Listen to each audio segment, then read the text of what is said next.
तो हमने फाउंडेशन किया है और ये देखो हमने हमारा वो बीटीसी की तरफ से यहाँ दिनैनि गुबै टपिकआनो जाहैबाय जोंहा बिपिएफनि आफादगिरि हाग्रामा महिलारिफोरा जुबिन गार्डनि सायाव हिन्दी रावै गावफ्रुलायनाय मा बाथ्रा बुंदों बे भिडिअनि गेजेरजों नोंथांमोना नुनो मोनगोन।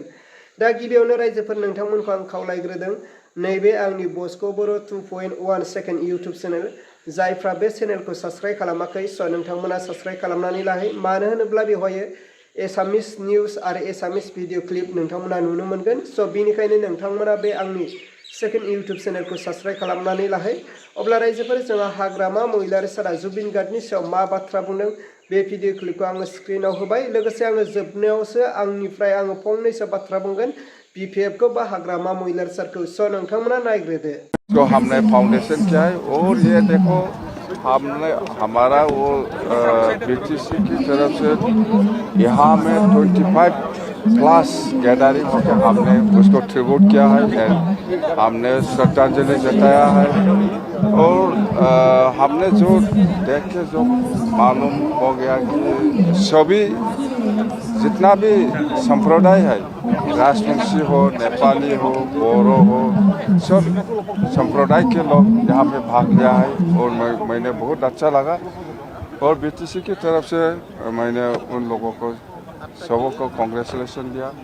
और मैंने देखा लास्ट में वो जो हमने यहाँ में गैदरिंग किया है 25,000+ जुबिन गार्ड का जो मायाविनी सॉन्ग को वो गाने के लिए उसको श्रद्धांजलि जनाने के लिए, तो वो एशिया रिकॉर्ड हो गया ऐसा बोला।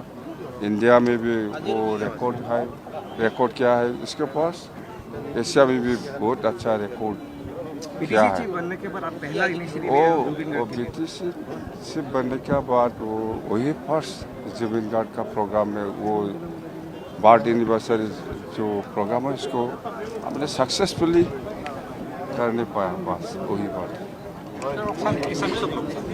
आज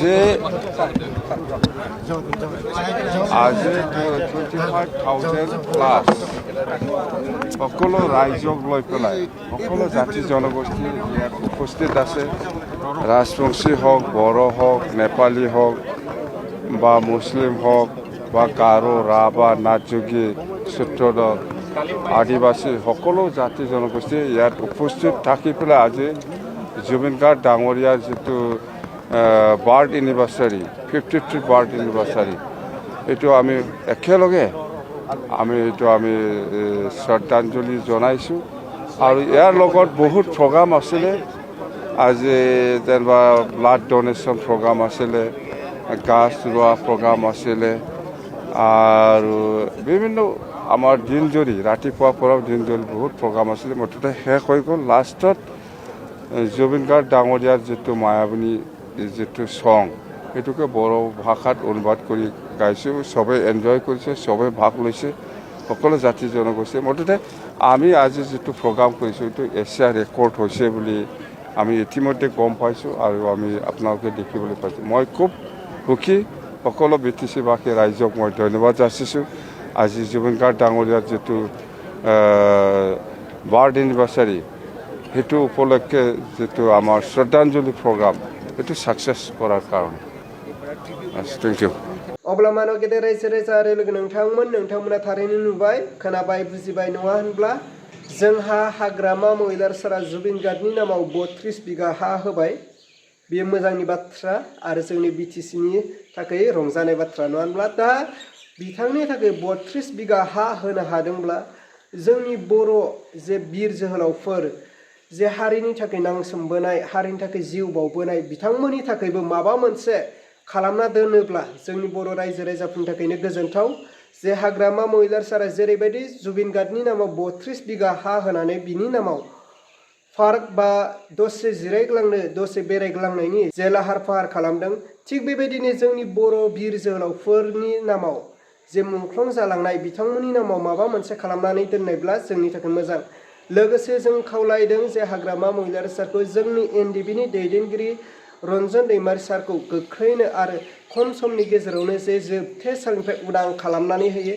जेरैबायदि जुबिन गार्डखौ लानानै बिथाङा गोख्रैथिजों खारनानै जेबायदि खामानि मावदों थिग बेबायदिनो डिआर नाब्ला रन्जन दैमारि सारनि थाखायबो गोख्रैथिजों खारनानै खामानि मावनायब्ला जोंनि बर' रायजो राजाफ्रा गोजोनगोन आरो जों आसा खालामो हाग्रामा महिलार सारखौ जे रन्जन दैमारि सारखौ उदां खालामगोन। अब्ला रायजोफोर दिनैनि भिडिअखौ आङो बेखिनियावनो फोजोबबाय। भिडिअखौ मोजां मोनदोंब्ला लाइक लोगोसे चेनेलखौ मोजां मोनदोंब्ला साबस्क्राइब।